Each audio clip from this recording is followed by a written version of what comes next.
Hello everyone, स्वागत है आप सभी का PYQ एकेडमी में। फ्रेंड्स, आज की जो वीडियो है ये झारखंड टेट से रिलेटेड है। आज इस वीडियो में हम झारखंड टेट के सॉल्व्ड PYQ सॉल्व्ड पेपर को हम सॉल्व करेंगे। और जो स्क्रीन पर आप क्वेश्चन देख रहे हैं ये आपका 2016 में जो पेपर हुआ था उसका PYQ है। तो झारखंड टेट भी जो है बिल्कुल सीटेट की तरह होता है, तो इसमें भी 30 मार्क्स के आपके CDP से क्वेश्चन आते हैं। CDP से आपके 30 मार्क्स के क्वेश्चन आते हैं, तो आज उन्हीं 30 मार्क्स के क्वेश्चन को हम यहाँ पे सॉल्व करेंगे। 2016 में आपके जो CDP से क्वेश्चन आए हुए थे 30, उन 30 क्वेश्चन को आज हम यहाँ सॉल्व करेंगे। अगर आपको ये वीडियो और सेशन पसंद आए तो प्लीज़ चैनल को लाइक शेयर और सब्सक्राइब कीजिएगा और चैनल के साथ बने रहिएगा। तो स्टार्ट करते हैं। फर्स्ट क्वेश्चन दे रखा है, शिक्षा के स्तर में ह्रास का मुख्य कारण है। शिक्षा के स्तर में ह्रास का मुख्य कारण है। ऑप्शन ए में दे रखा है छात्रों की लापरवाही, ऑप्शन बी है छात्रों की अपारगता, ऑप्शन सी है अभिभावकों की विचारमग्नता और ऑप्शन डी है इनमें से सभी। तो इसका राइट आंसर हो जाएगा ऑप्शन डी, यानी कि इनमें से सभी। ये सारे जो ऑप्शन है ये बिल्कुल सही है। शिक्षा के स्तर में ह्रास का मुख्य कारण के रूप में छात्रों की लापरवाही होती है, शिक्षकों की अपारगता होती है, अभिभावकों की विचारमग्नता होती है। ये सारे जो ऑप्शन है ये बिल्कुल करेक्ट है। नेक्स्ट क्वेश्चन पे चलते हैं। नेक्स्ट है स्वांगीकरण का दूसरा नाम है। स्वांगीकरण का दूसरा नाम है। इसमें दे रखा है ऑप्शन प्रतिपादन नाम है, बी में दे रखा है चित्रण, सी है तुलना और डी है आख्यान। तो इसका राइट आंसर हो जाएगा ऑप्शन ए, यानी कि प्रतिपादन।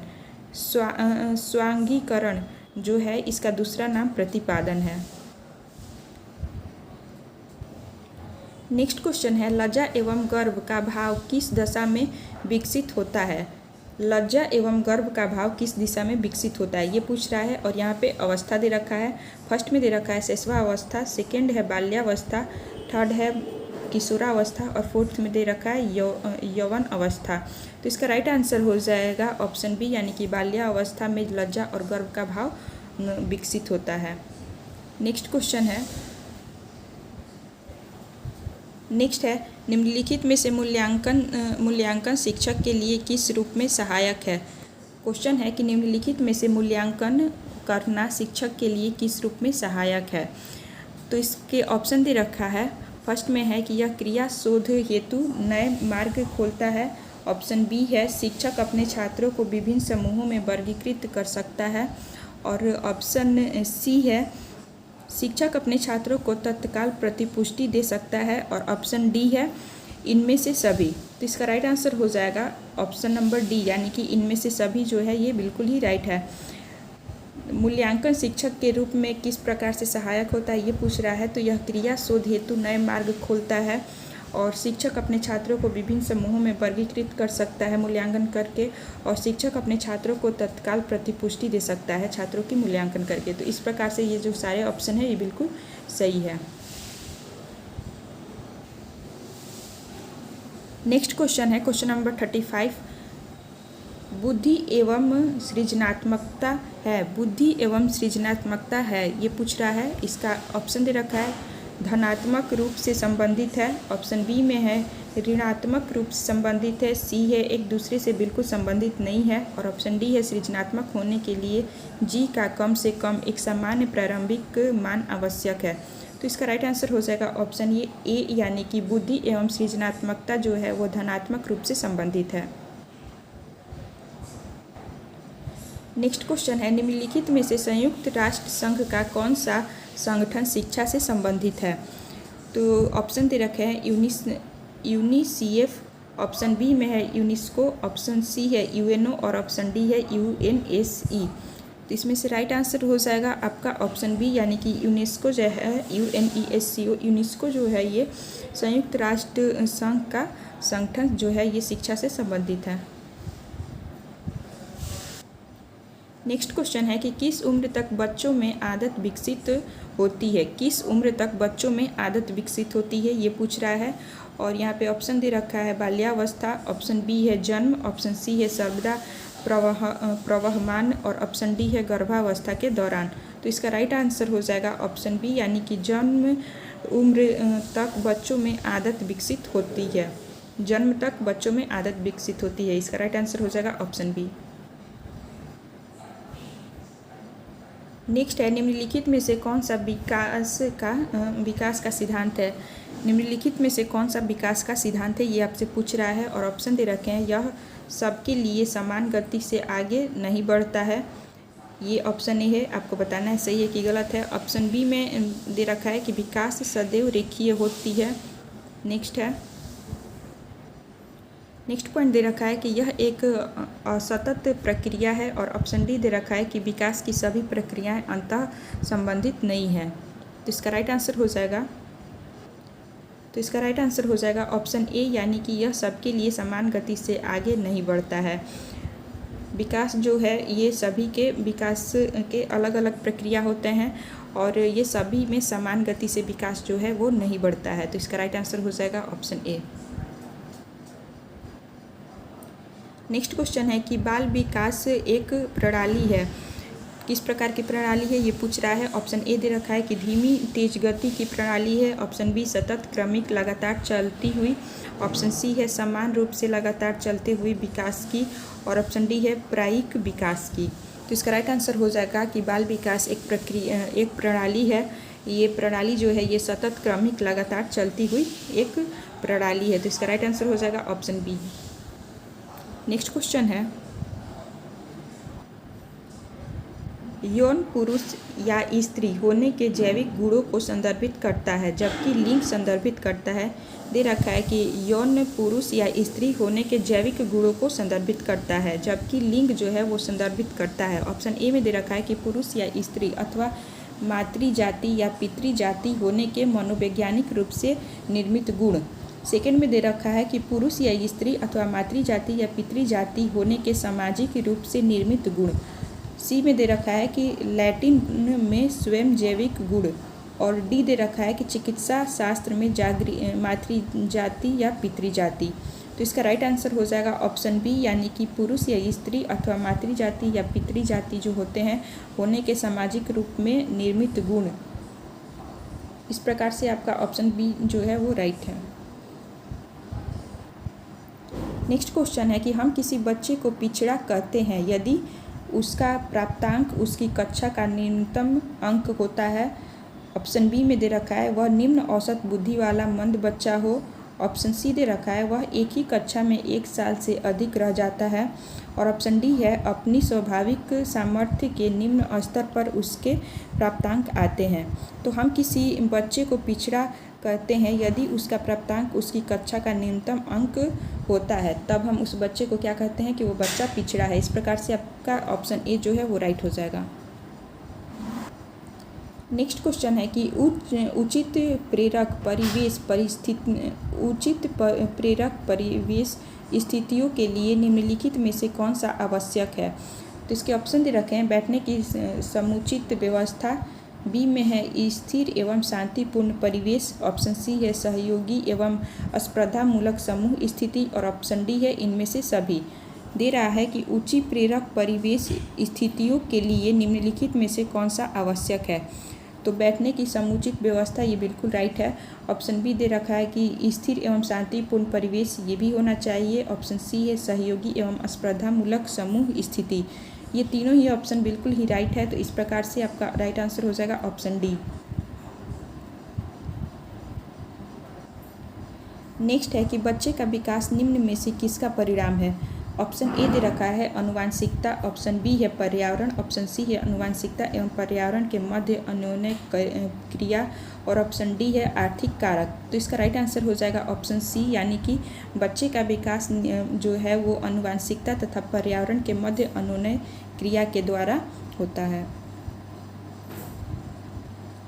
नेक्स्ट क्वेश्चन है कि कक्षा कक्ष में छात्रों की इच्छा को प्रभावित करने वाले ब्राह्म्य कारक कौन से हैं। तो ऑप्शन ए दे रखा है कि संवेग, भावुकता और जटिलताएं। ऑप्शन बी है छात्रों की अभिवृत्तियां। नेक्स्ट दे रखा है लक्ष्य एवं अभिप्राय। और ऑप्शन डी दे रखा है कि संस्कृति एवं प्रशिक्षण। तो इसका राइट आंसर हो जाएगा ऑप्शन डी, यानी कि संस्कृति एवं प्रशिक्षण। नेक्स्ट क्वेश्चन है शिक्षण समझ के क्रियाकलापों के स्तर को बनाए रखने के लिए महत्वपूर्ण विषय है। शिक्षण समझ के क्रियाकलापों के स्तर को बनाए रखने के लिए महत्वपूर्ण विषय है। आपको बताना है। इसके ऑप्शन दे रखे हैं। ए में प्रबंधन, बी में है कुशल प्रशासन, सी है योग्य शिक्षक और ऑप्शन डी है इनमें से सभी। तो इसका राइट आंसर हो जाएगा ऑप्शन डी, यानी कि इनमें से सभी।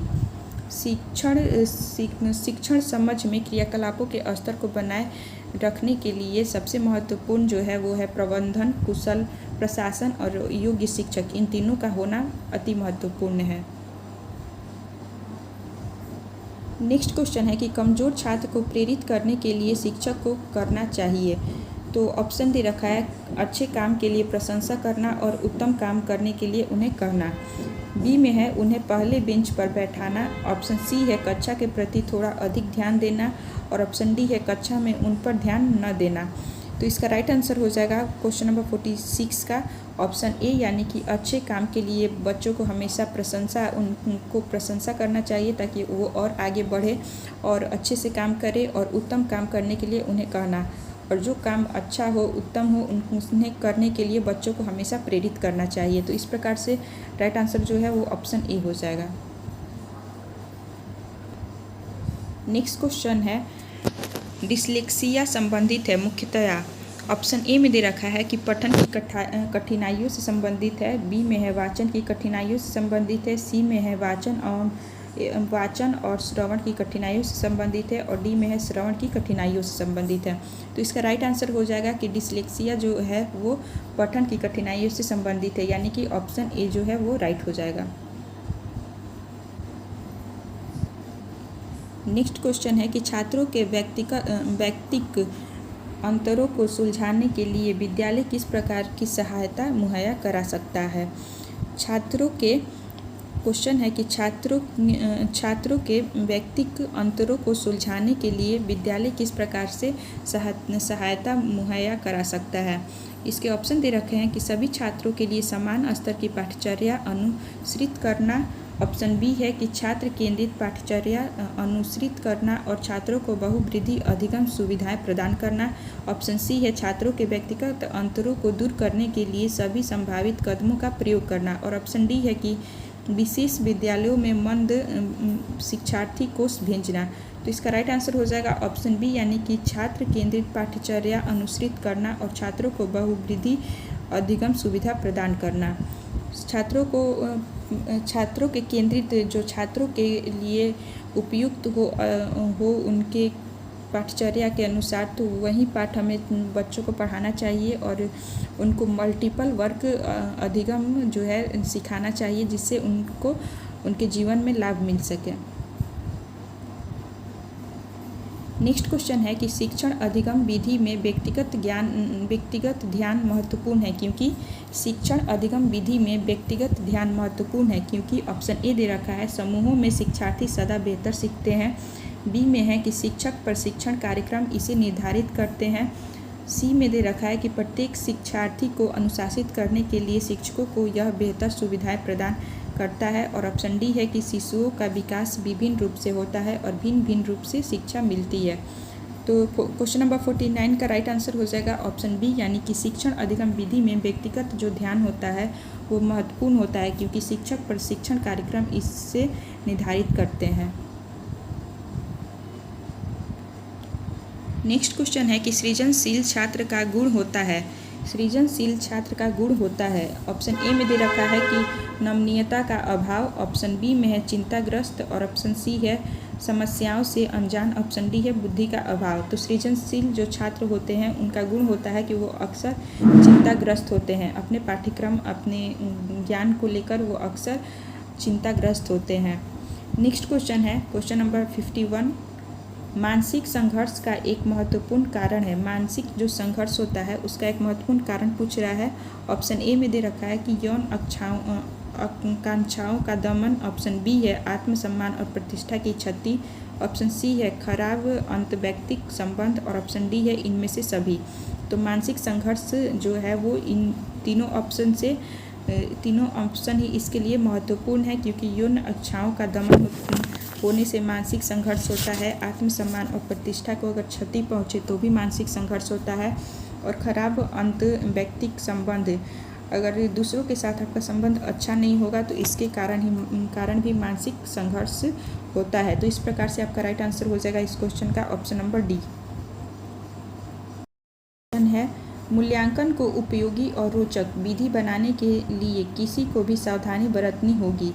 मूल्यांकन को उपयोगी और रोचक विधि बनाने के लिए किसी को भी सावधानी बरतनी होगी।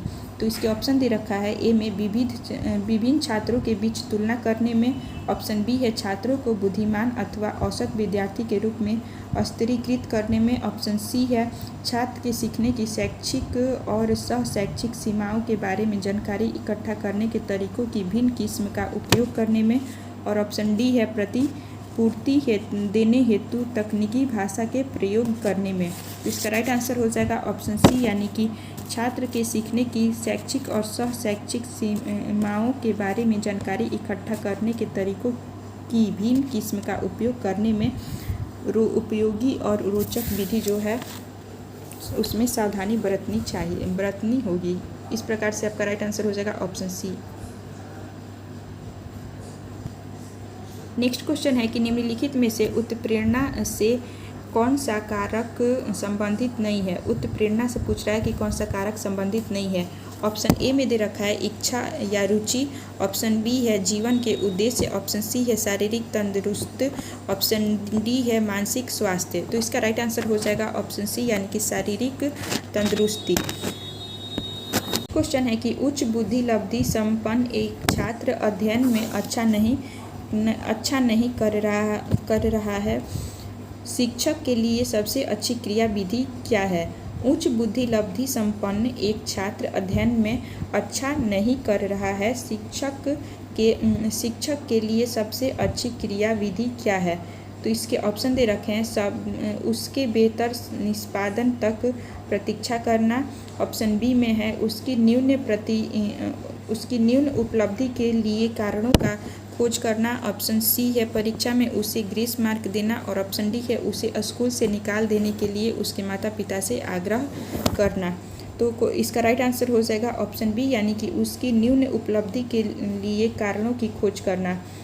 उच्च बुद्धि वाले बच्चे के उसमें क्या कारण है जिसके कारण वो इस प्रकार का व्यवहार कर रहा है, तो इसके कारणों की हमें खोज करनी चाहिए। तो इसका राइट आंसर हो जाएगा ऑप्शन बी।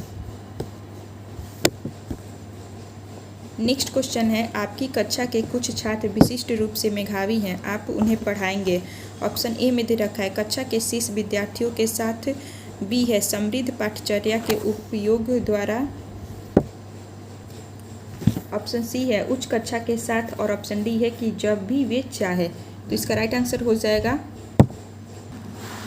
इस क्वेश्चन का राइट आंसर हो जाएगा ऑप्शन बी, यानी कि समृद्ध पाठचर्या के उपयोग द्वारा हम पढ़ाएंगे। नेक्स्ट क्वेश्चन है कि कक्षा में कोई पाठ्य शुरू किया जा सकता है। ऑप्शन ए है प्रश्न पूछकर, ऑप्शन बी दे रखा है विवरण देकर, ऑप्शन सी कहानियाँ सुना कर, और इनमें से सभी। तो इसका राइट आंसर हो जाएगा ऑप्शन डी, यानी कि इनमें से सभी। कक्षा में कोई पाठ अगर आप स्टार्ट कर रहे हैं तो उसको स्टार्ट करने से पहले हमें बच्चों से प्रश्न पूछना चाहिए, उस टॉपिक से रिलेटेड विवरण देना चाहिए उसके बारे में, या कहानियाँ सुनाकर। ये तीनों तकनीक जो है ये तीनों का उपयोग किया जाता है पाठ को शुरू करने से पहले। नेक्स्ट क्वेश्चन है कहानी सुनाने की सफल रणनीति बनाने के लिए किसी शिक्षक को क्या करना चाहिए।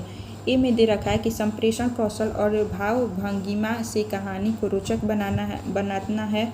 ऑप्शन बी है कहानी में स्वाभाविक घटनाओं को बनाए रखना चाहिए। ऑप्शन सी है कहानी के पात्रों का सही ढंग से चित्रण एवं आज की जीवन स्थितियों से तुलना होनी चाहिए। ऑप्शन डी है इनमें से सभी। तो इसका राइट आंसर हो जाएगा ऑप्शन डी, यानी कि इनमें से सारे जो ऑप्शन है ये सभी सही है। नेक्स्ट क्वेश्चन है छात्रों को गृह कार्य देते समय निम्नलिखित में से कौन सा आवश्यक नहीं है। छात्रों को समुचित रूप से गृह कार्य करने के लिए प्रेरित करना। ऑप्शन बी है गृह कार्य पूरा करने के लिए स्पष्ट निर्देश प्रदान करना। ऑप्शन सी है गृह कार्य का उद्देश्य समझाना, और ऑप्शन डी है चालू शिक्षण के आधार पर गृह कार्य देना। तो छात्रों को गृह कार्य देते समय छात्रों को गृह कार्य का उद्देश्य क्या है ये समझाना बहुत ही ज़्यादा इंपॉर्टेंट होता है। तो इस प्रकार से इस क्वेश्चन का राइट आंसर हो जाएगा ऑप्शन सी। नेक्स्ट क्वेश्चन है, कक्षा में श्यामपट्ट व्यवहार करते समय निम्नलिखित में से किस बिंदु पर ध्यान दिया जाता है। ए में है स्पष्ट और पठनीय शब्दों में लिखना, बी है रेखा चित्र बनाते समय बहुरंगी चाकों का प्रयोग करना, ऑप्शन सी है श्यामपट्ट पर सीधी रेखा खींचना और ऑप्शन डी है इनमें से सभी। तो इसका राइट आंसर हो जाएगा ऑप्शन डी, यानी कि इन सभी पे हमें स्पष्ट ध्यान देना चाहिए। इस सेशन का लास्ट क्वेश्चन है, मनोविश्लेषण सिद्धांत के अनुसार बी सामान्य व्यवहार होने के कारण है। मनोविश्लेषण सिद्धांत के अनुसार बी सामान्य व्यवहार होने के क्या कारण है, ये पूछ रहा है और इसके ऑप्शन दे रखे हैं। उसमें सक्रिय अचेतन मन, बी में है व्यक्ति की दमित इच्छाएं, ऑप्शन सी है इनमें से दोनों और ऑप्शन डी है इनमें से कोई नहीं। तो इसका राइट आंसर हो जाएगा ऑप्शन बी, यानी कि मनोविश्लेषण सिद्धांत के अनुसार भी समान व्यवहार होने का कारण है व्यक्ति की दमित इच्छाएं। तो फ्रेंड्स, इस प्रकार से आपका जो जी टेट का जो आपका पेपर हुआ था 2016 में, और इसमें सीडीपी से जितने भी 30 क्वेश्चन आए हुए थे वो 30 क्वेश्चन को आज मैंने इस वीडियो में सॉल्व कराया। और नेक्स्ट वीडियो में इसी 2016 के ही सब्जेक्ट के आप देख सकते हैं, नेक्स्ट ये साइंस का पेपर है गणित एवं विज्ञान, तो हम इसे सॉल्व करेंगे और उसके नेक्स्ट में हम इंग्लिश और हिंदी को सॉल्व करेंगे। तो अगर फ्रेंड्स आपको ये सेशन पसंद आया हो, कंटेंट अच्छा लगा हो, तो चैनल को लाइक से और सब्सक्राइब कीजिए और चैनल के साथ बने रहिए। Thank you.